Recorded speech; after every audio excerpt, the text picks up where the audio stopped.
Sir, I want to flag off three sectors in which, in some capacity, you've had a very close look at. Telecom, infrastructure, especially roadways, and aviation. You've been a member of, and since all of these are all now tabled reports, I think I can talk to you freely about these. Again, they were shining stories at one point of time and seem to have gone totally bust, if one may say so.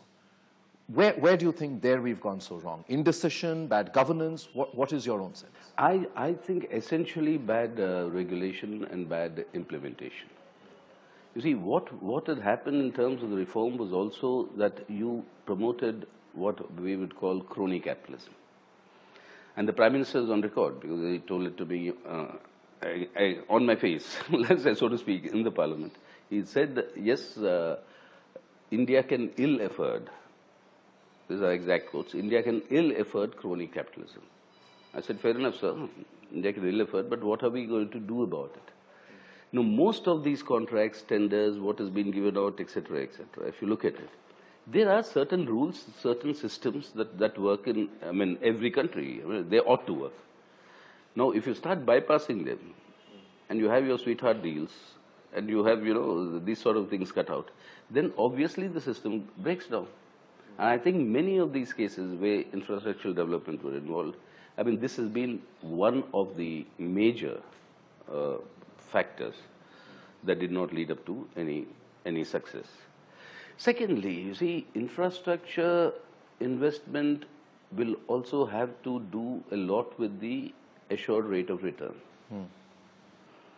Now, in roads, for instance, now what is the assured rate of return? You went to the extent, which I think is very, very illogical, but you went to the extent of where you created a law where you allow the private partner to charge toll on the roads in perpetuity. Not unheard of in any country. You have a toll till you recover your costs. But here it's in perpetuity. And the excuse is in order to maintain the roads and things like that, etc., etc. That all of us know. Anybody who uses it knows about how it is there. So the question of implementing even the term, for every 10 kilometers, there ought to be a trauma center. There ought to be public utilities. Where are they? These sort of things don't happen. So when it comes to the bottlenecks, apart from the various degree of clearances, etc., which the Prime Minister's own committee that he heads, Committee on Infrastructure, is trying to, keeps on. We only keep hearing that they're trying to, ease all these, clearances and things like that, but nothing much is seen on the ground. That is one part of the problem. The other part of the problem is actually the conditions in which your private participation is being sought. No, you can't have a public-private partnership model where public funds or public facilities are kept at the disposal of the private to make profits. It has to be joint venture, joint, partnership. I think that is where most of the problem comes. Telecom, you say, you've taken the telecom sector. What was our argument? Like you said, when people decry us saying anti-stock market, etc., you said anti, foreign capital, and then we were always asked the question saying, if China can get 100% FDI in telecom sector, why are you opposing in India?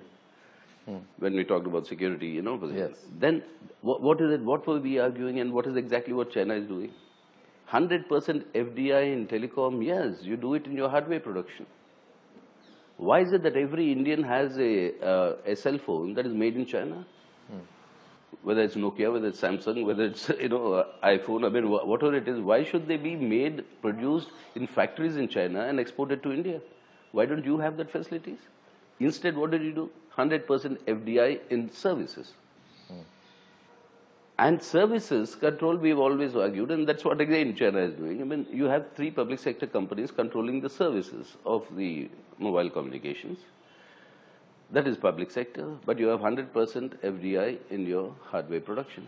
Now, if Nokia sets up factories, if Samsung sets up factories in India, they set up facilities and augment my production.